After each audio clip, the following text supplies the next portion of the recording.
So Hello. good to see you right in the front of my Hello. screen. Hello. Good to see you and So hear good you, to see Mike. you as well. Yes, same. Oh my God. Alan, hello from in London. Hey, All right. Mike. Well, Nice to see you. such a joy to connect. All right. So while we are waiting for our arrivals, let me first ask you before we even start, if you would type in the chat what city you're joining from, what your role is, and what is the biggest workplace challenge that you were facing today?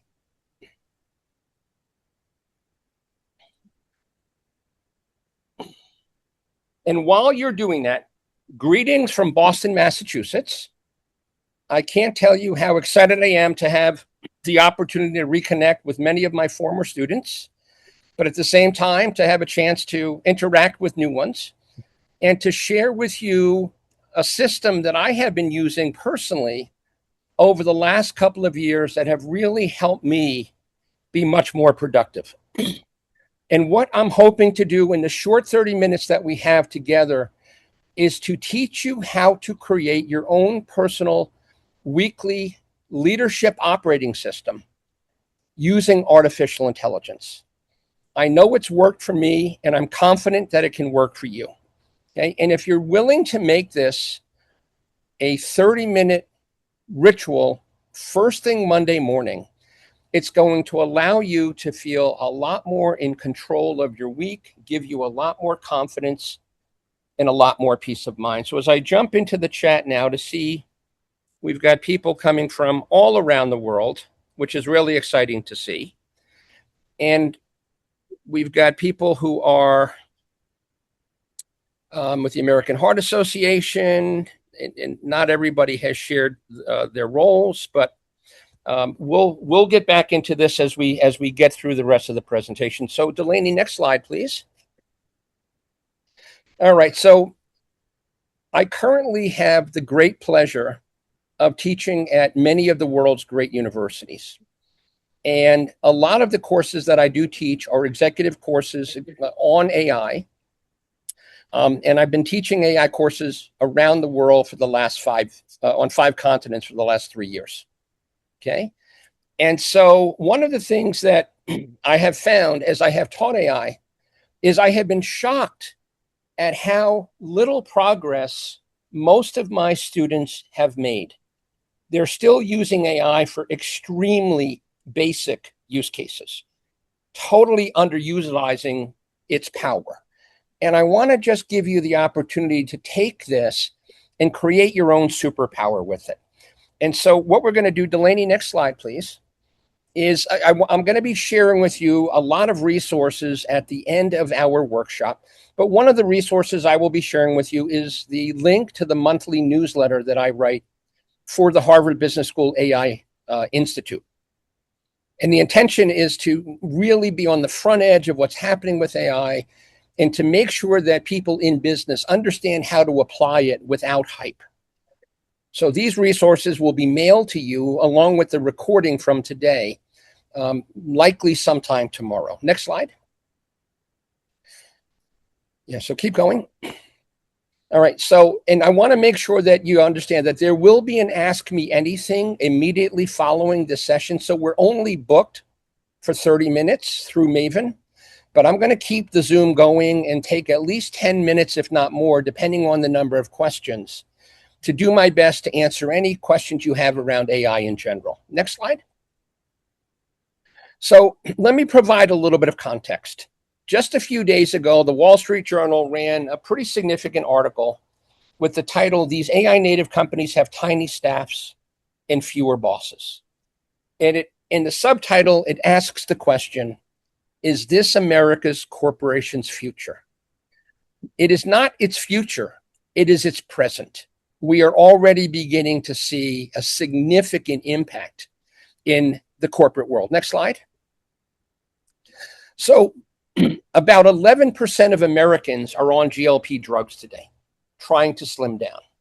Well, it turns out that most corporations are also taking their own GLPs. They're cutting staff and they're flattening hierarchies.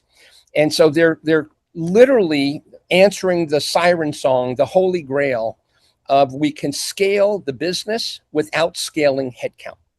So this is a very important thing to understand. This is happening everywhere. Some of you may have read about the company Block, previously known as Square. It has cut 6,000 jobs, and it is looking to manage with an intelligence layer of AI. Okay, and so it's a very different world of work that we are now entering into. Next slide. And just as one specific example that I think is quite accessible, the Xbox has been around since 2001. It represents almost a $25 billion annual revenue contribution to Microsoft, over 8% of its business.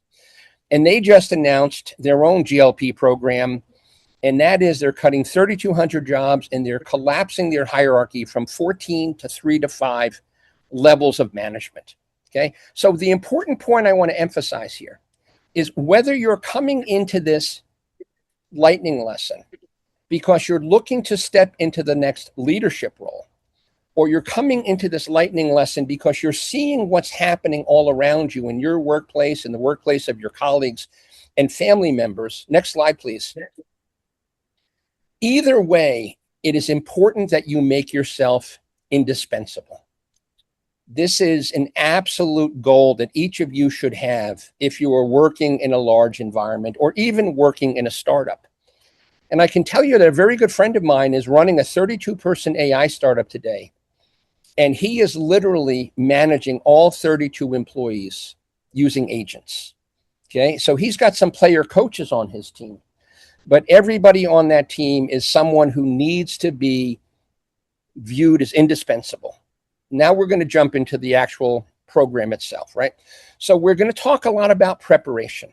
And what I have seen in my career is that often the most prepared person in the room is not the smartest person in the room, right?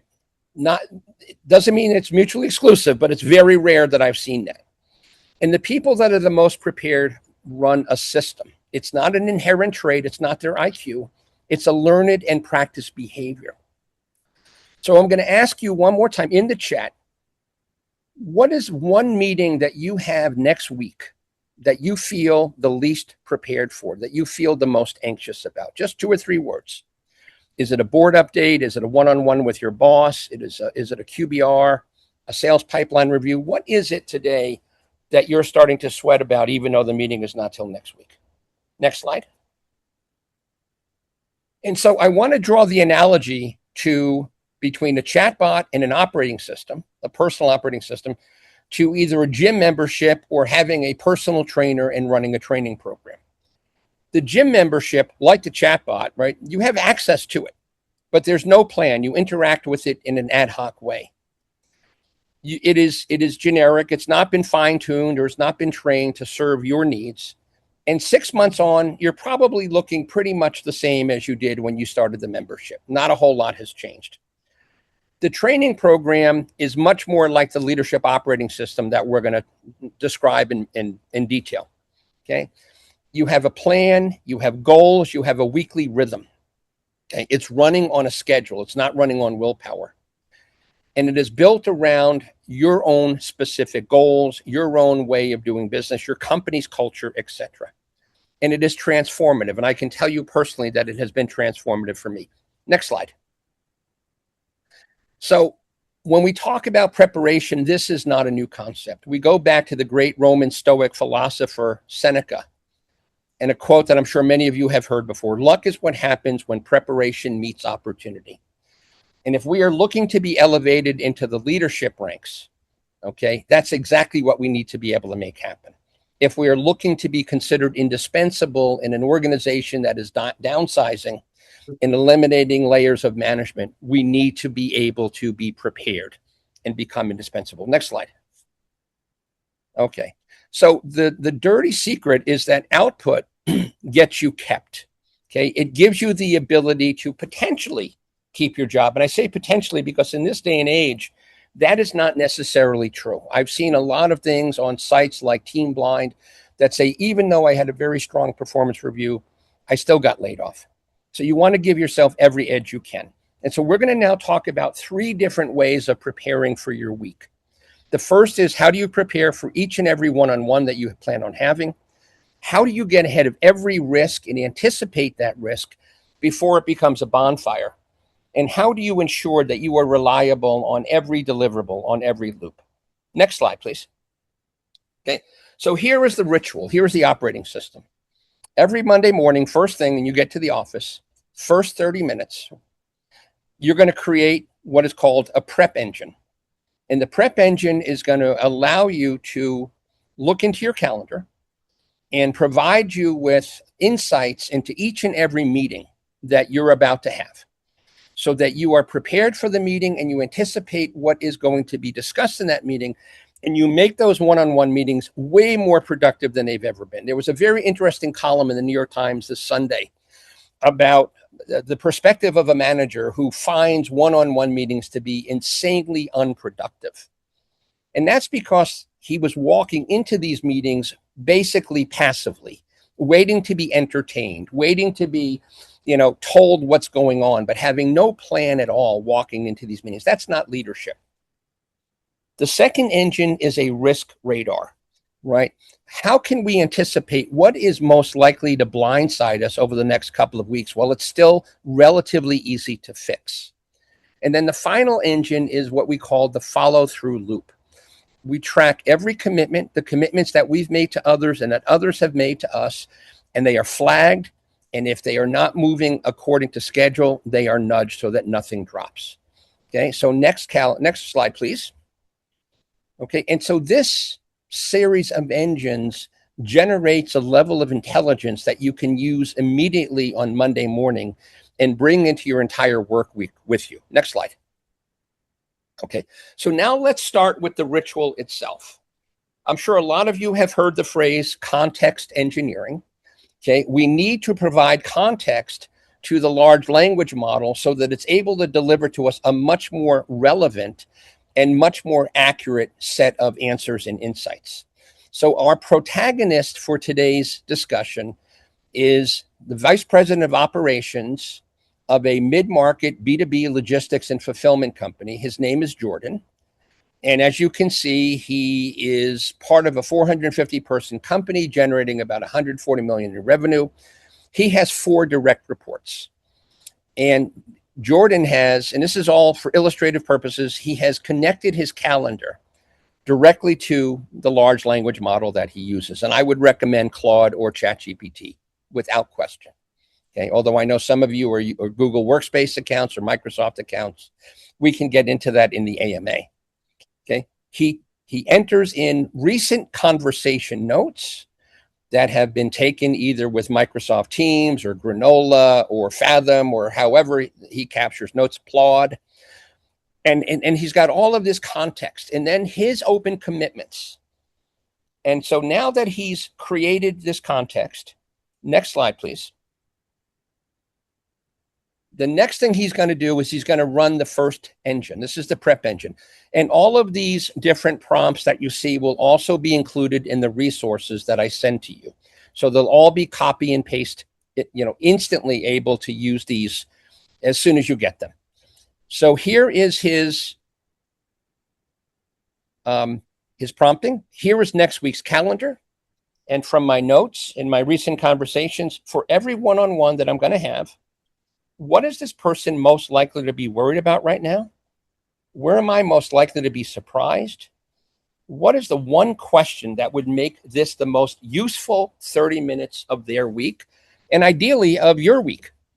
And then, very important, flag anything you're guessing at, because we all know that although AI is getting better all the time and it hallucinates less, we want to distinguish between what it knows as a fact and what it's guessing at. Okay, next slide, please. And so if you were to analyze the notes that he took, you would be very surprised to see that the engine comes back and shares what was really a trap. Dana, who runs customer operations, is his star direct report, right? She's running customer ops, so she's taken the queue down by 18%. She's on track.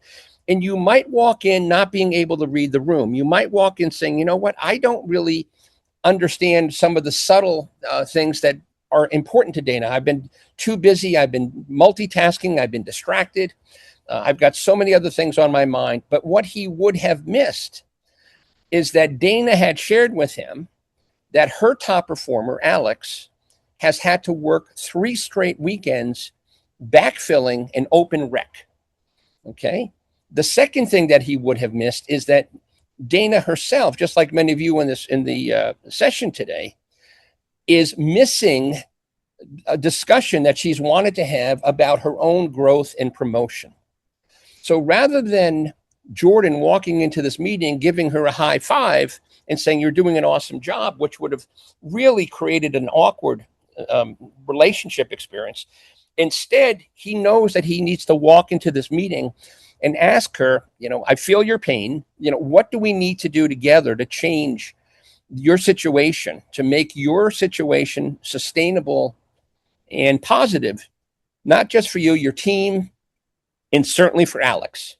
Okay, so there are 4 different direct reports. He's gotten insight from the prep engine for all of them, but we only have time to go through one, and this is the one that would have gotten him in trouble. Next slide.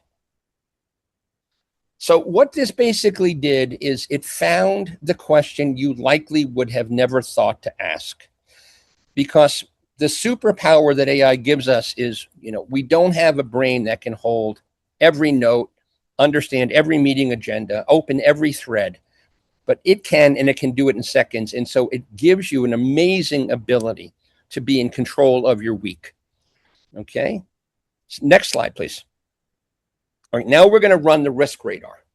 Okay. And this is where we turn your actual text and we consume your notes and all of the context again, and we run the radar on it. But this time it's looking 2 weeks into the future. Okay. And you want it to be your most skeptical possible colleague. You want a devil's advocate. You don't want a sycophantic model telling you how great everything is looking. So next slide, please. Okay. So with regard to the risk radar, once again, you're referring back to your context, and you're now asking it, act as my most skeptical colleague. What are the 3 things that are most likely to blindside me in the next 2 weeks? Rank by the damage they're going to do to my reputation and to our department. And for each of these 3, I want 1 early warning signal that I should be looking out for this week. And I want 1 question that I need to ask, and of whom, before Friday. Okay, next slide. And what we get in return in the output is ranking by potential damage. The first one is the cutover of an enterprise app, which is a warehouse management system. They were looking to move from an older version to a newer version.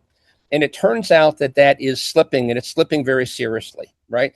And the signal is that he's getting a lot of happy talk. We're still fine. The buffer is going to absorb it, but without any new updated timeline. And so he needs to ask his direct report, Marcus, what is the cutover date that you can commit to today, right? You've committed to multiple ones and they've slipped, and give me some evidence to tell me that this is credible. This one's going to stick. Now, here's the one that probably would have caught Jordan off guard, right? His largest third-party logistics provider is coming back and on an auto renewal contract looking for a 22% increase in the fee that they're charging. The challenge is that there's been no legal team involved yet. And so the signal that he's got to be able to understand is that the service level agreement report on this specific vendor, Meridian, is now 3 weeks late, and there's no legal review scheduled. So this thing is going sideways and heading into a ditch if immediate action is not taken. So he's got to ask his vendor management direct report, Priya, what is our next best alternative if we can't get Meridian to move? What do we need to do? Who do we replace them with if this is something that we can't resolve, right? And I'm going to keep moving just in the interest of time. And now we're going to move toward our third and final, which is our follow-through loop, okay? And here in the follow-through loop, you ask the large language model, I want you to list every commitment that has been made, those made by me and those made by my those people that owe me things, okay? I want to know the name of the owner, and I want to know the due date. I want to have you flag for me the things that are most likely to slip. And I want you to draft in my own voice a follow-up nudge. Okay. So, and that you personally will review and send. You're not going to ask the bot to send it, but you're going to ask it to give you a head start. Next slide. Okay. And so what you get in return is you get these two columns. On the left is what you owe. And one of the things that you owe that is contributing to Dana's discomfort and Alex's burnout is that you're way overdue on providing feedback on the backfill requisition to replace the person that recently left. Okay. You've got a major capacity plan draft that you owe to the CFO on Tuesday. And if today is Monday in this theoretical example, then you know you better get it done today. Okay. Now, what's interesting is I think most of us as professionals, we carry a lot of anxiety around about the things that we don't, we have on our track to get things done, but we often forget about what others owe us. And so the right-hand side is really the value plus side. We recognize that Marcus's WMS tie line is now 2 weeks overdue. We recognize that Meridian's SLA performance report is 3 weeks overdue. And we see some other action items that are also open. So next slide, please. All right. So given the short amount of time we have, I walked you through this quickly. And the message is very straightforward. Preparation allows you to become indispensable. Preparation allows you to stand out and opens the opportunity for you to move into the next role or to become the player coach. And so the model is very simple. Every morning, whatever time you start your day job, 8, 8:30, 9 o'clock, whatever, give yourself 30 minutes to prepare for the week. Regardless of what chatbot you're using, make sure that you've connected to your calendar. Make sure that you've been able to enter your notes and have the opportunity to run this thing and make it a habit. This is something that if you do it for 2 or 3 weeks and you see how powerful it is, I think you'll realize that the time invested compared to the benefit you get is just a huge positive ratio. So run the follow-through sweep first. Make sure nothing is going to get dropped. Run your risk radar, and then run your prep engine and start your week. Next slide. All right. So what you just saw is the trailer, the 30-minute version of the full workshop. And so I will be hosting a full build workshop, and I'm going to be doing it on Tuesday, the 8th of September, the day after Labor Day weekend. Okay.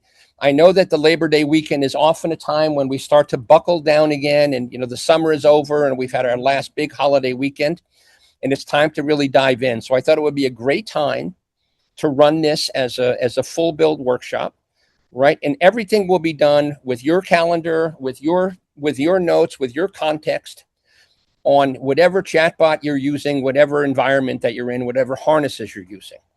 Okay. And it's going to be in your voice. It's going to be according to your standards. It's going to be perfectly bespoke for you.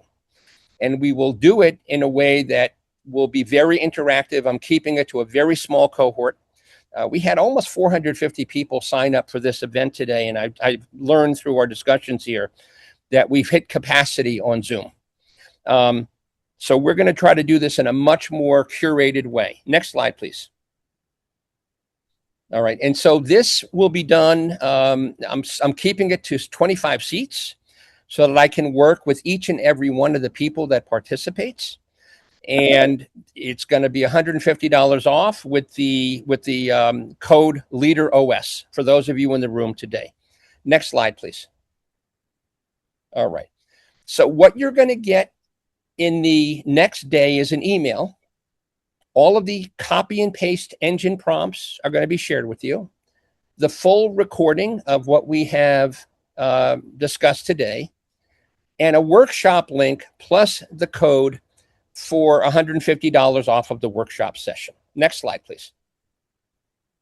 If you need to get a hold of me, I wanted to share with you 2 different QR codes. On the left-hand side is my V card.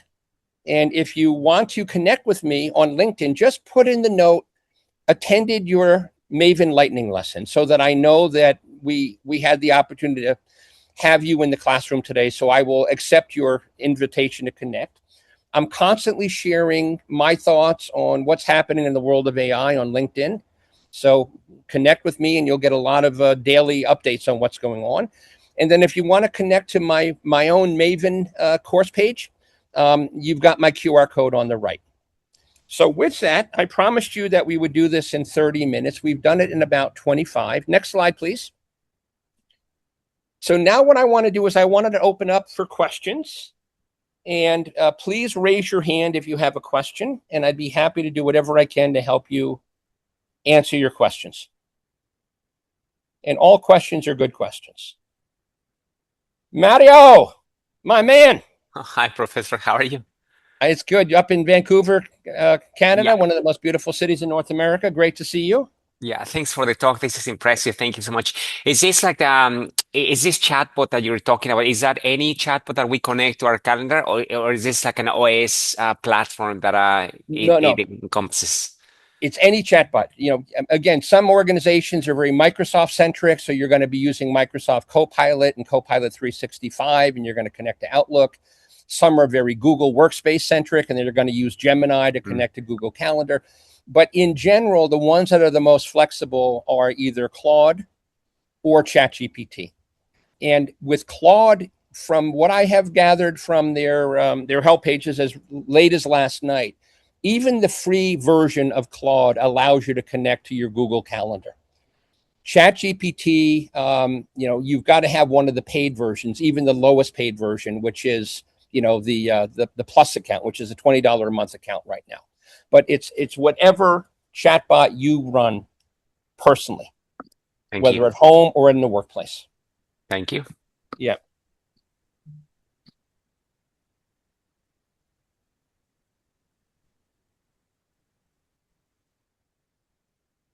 Again, there are no bad questions. Mario, go ahead. Okay, I'm going to go. Let me go with Janine since she just raised her hand, and it'll come back to you. Hey, Janine. Hi, great to see you again, Professor Grandinetti. Such a pleasure to see you. I love the background. Oh, thank you. Yeah, my husband's painting, actually. It's an original. Very cool. Yeah. Very cool. First of all, just want to tell everybody, if you haven't been to anything that Mike is conducting, you got to attend. You're probably the most inspiring and thought-provoking professor that I've had. So I am like a full fan. Thank you, Janine. That's very kind of you. Janine was a student of mine at Harvard. Yes. Just graduated. And I wanted to say that I think this is super, super useful. And it's something that I think I've been struggling with recently, has been kind of converting which tools to use to convert my daily life into AI powered life, while still like kind of respecting my values. So for example, I'm concerned about data and, how much personal information to put out there. So can you give me, can you help advise me about how are we still navigating this territory with how much is okay to share of our personal information? Because obviously the more we can share, the better the output is. But how do we find that sweet spot?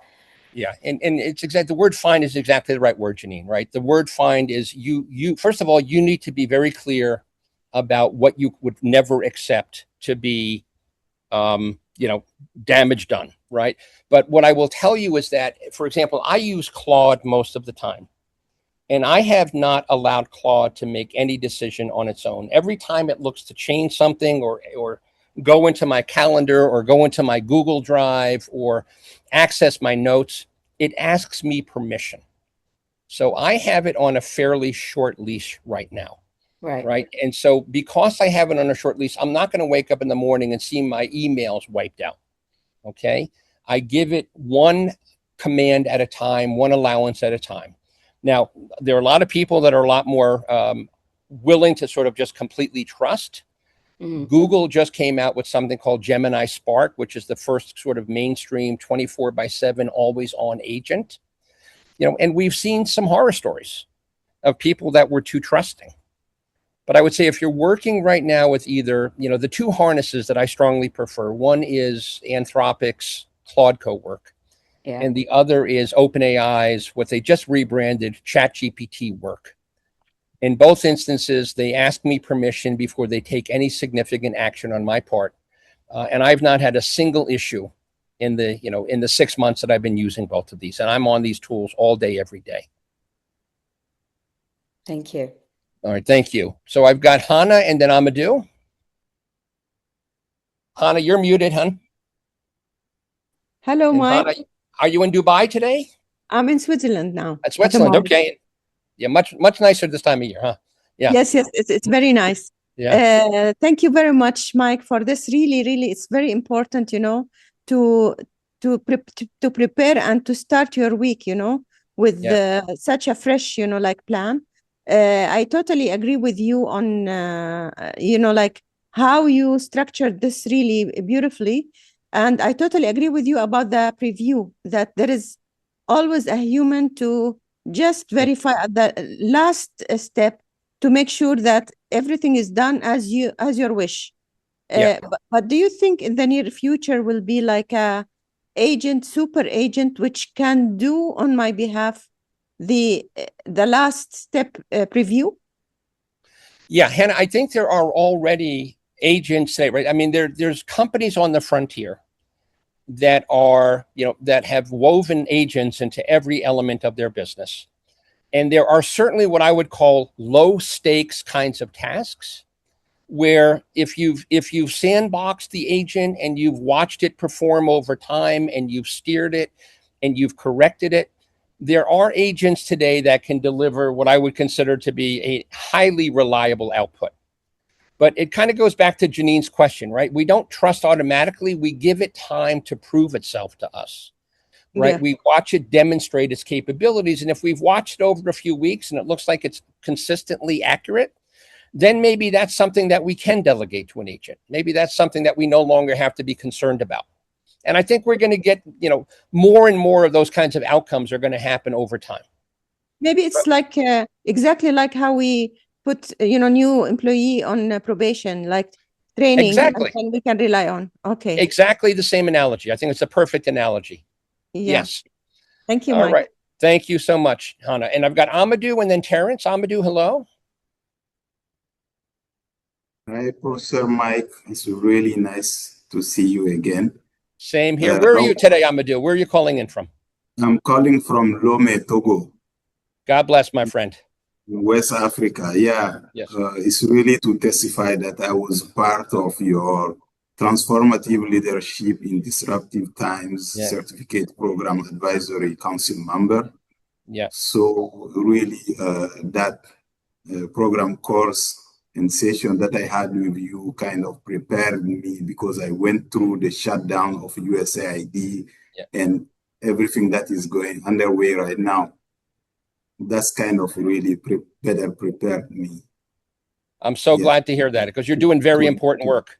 To navigate. So yeah, really thank you. What you have shared right now is really helpful because it's kind of my daily routine, but not using AI. That's how I start my days, usually on Mondays. So as I used to work for donor organizations, so now some of them were reluctant to use AI in the system, but now I think this is really coming through. So yeah, it's just to say thank you and really looking forward to see next sessions and workshops. Thank you. And I will be doing a lot more of these leadership learning lessons as well. So stay tuned now. Subscribe to my page and you'll see a lot more of these types of lessons coming. Thank you. Terrence, are you in Dubai today? Hello from Dubai, Professor. Hello. Yeah, it's been actually 10 years to the date today since I attended Are you serious? Are you serious? Today, that's in insane. San Francisco, because a picture came up of us in San Francisco, and it was 10 years today in July of San Francisco in Halt. So I want to say, I've been consuming your content for 10 years and it's always fresh. It's always fresh. So you probably have some few agents feeding you all the latest stuff because I'm never bored. And in Dubai, as you know, we're on the cutting edge of innovation and I'm really involved in the front end. but every session I attend is really good. And the question for today is, Professor, I think I'm on the other end of the spectrum because I do all these prep sessions at the end of the week, in the middle of the week, at the end of the week, and I'm always prepared and stuff like that. But it's with AI giving me so much information and so much context, I kind of fall off the wagon, right? So what's the right balance of how much to take and how did you actually build that habit? I've actually started doing this, right? I've attended the courses, worn the t-shirt, I started doing this, and then after 3 weeks, it's just so overwhelming. Yeah. And I like kind of give up. So you've got some secret there. So let's hear that. Yeah.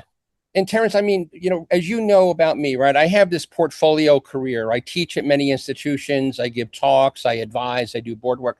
And it was just overwhelming, right? It was becoming impossible to track and keep in my head. And so I said, I need to figure out a way to make this a lot more streamlined so that when I walk into my home office on Monday morning, I have a very good understanding what my week is all about. Because, once the week starts and the clock starts ticking, it's like chaos, right? It's a blur. And 1 minute it's 8 o'clock Monday morning, and the next minute it's 5 o'clock Friday night, and you wonder where the hell the time went. And so that's really how I arrived at this. But again, if you can take 30 minutes in the beginning of the week, I think it will provide so much more peace of mind for you. So so listen, I encourage you to try it. Take some of the resources that are going to be sent to you, and then you and I can have a side discussion on how to make it work. Okay. All right. Thank you. Joanna. Hello. Hi. I hope we still have some time. I know it's a little over. Yeah. No, let's go. So good to see you again. I'm just coming back to work from maternity, so and congratulations, Joanna. That's awesome. Thank you. Yeah. It's been a whirlwind because just six months I was out, and I'm coming back to literally a completely different company. Yeah. So just finding my bearings is one way I can start using AI to kind of figure things out as I go back into it. But I wanted to specifically ask for sales functions and account management functions for that workshop. Are there case studies or use cases where I can connect sales operations tools and because a lot of my work lives on Salesforce, for example. Right. Yeah. Sure, I have notes, I have some Excel sheets and whatever. But my tasks and what I need to follow up with lives elsewhere. And what is usually how do you see coming in? And that's something I need to ask as far as permissions and security checks and stuff like that I can bring into the workshop. Yeah, but Joanna, as you can imagine, right, the sales function is such a universally important function that all of these vendors have created connectors. So that just like you can connect to your calendar, you can connect to Salesforce, you can connect to other CRM tools. So it's going to depend on what you have access to, right? Mm-hmm. And I don't know, has your workplace specialized or focused on a specific app vendor? Is it Microsoft? Is it Google? We're fully Microsoft. You're Microsoft. So you would have to work with Copilot. Right. Yeah, which more than likely in the workplace. And we all agree it's probably not the best choice, but a lot of organizations seem to have made that decision. So it is what it is. Right. And so, you're going to need to be able to connect them through whatever the Microsoft Chat 360 Salesforce, all of that is connected. And I've got to believe Salesforce.com is one of them. Yeah. The question is if I want to use something else, if I can bring stuff out. I mean, you can use whatever tools you want to use, right? I mean, the model, the operating system is the same. Yeah. And it's really about what you feed it with, right? What data you feed it with, what notes you bring, what calendar you bring, what commitments that you have listed that you bring. So it will certainly be able to go far beyond calendar and notes. Okay. All right. Thank you, Joanna. It's such a pleasure to see you, and congrats again. Same, of course. Thank you. All right, Swapnil, we're gonna be our last question. So fire away. But would you please turn on your calendar, Swapnil? Turn on your camera. Okay, Swapnil, are you there? If you are, you're muted, so we can't hear you. Yeah. Sorry, I was muted. So, real quick thing on the top of the sales question that was asked. So, my situation is, first of all, thank you for this session, and it opened up a solution for me, and then I'm definitely going in and register. But my real question is, I am in a consulting role, and sales function is there. And I do not have a leverage of sometimes even recording my minutes, because based on the discussions we have and integrating the tool. So I've kind of started building my own kind of a knowledge-based brain, which brings data from outside and the consulting notes. And so it's very difficult because every client has a different journey, and it's a technology first sales function. And there are so many small sales cycles. And I don't know, I mean, first of the risk appetite that you mentioned, it's times at me difficult to prioritize for me. And it's difficult to gauge the risk for me. And I'm also started getting overwhelmed and then I started getting manual. So I just started now creating a skills on Claude, and then I created a domain expertise and try to have Claude tell me, what's going on, how we should approach, and how to align with the latest technology. So any thoughts on that? It's open. Yeah, so as you said, you have many sales cycles, but I would imagine that you have some clients that are more important or more high potential than others. So you don't have to start with every client meeting, right? You want to start with the meetings that really matter, right? And think of it as a pilot. Think of it as sort of, the first step in a longer journey, first of all. Now, if I heard you correctly, you said that, you have trouble capturing notes from a lot of these meetings as well. Is that right? Yeah. So there's a couple of amazing tools. One of them is something called Granola. And Granola is a tool that I use all the time, and it runs in the background and it takes great notes. Or if you're having discussions not online, but if you're having discussions in person, one of the tools that I use is something called Claude, Plaud. And Claude is an AI note-taking device that is exceptionally accurate. And so if I'm going to be sitting in a meeting in a conference room and we're talking human to human, and I have permission from my prospective clients or my colleagues to record, I will record.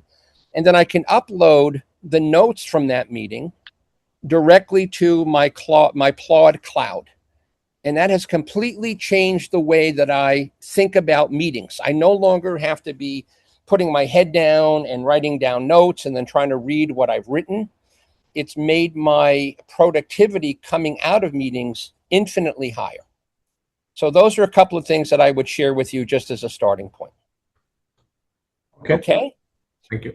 All right. I think, Delaney, we are going to end this meeting. Again, for those of you who have stuck around until the end, especially many of my former students, what a joy to see you on my Zoom screen, and look for my email tomorrow. And I hope I get to see some of you in my class on the 8th of September.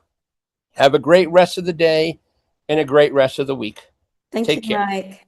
Thank you now. Bye. See you, boss. I love that hat. Thank Take you. care.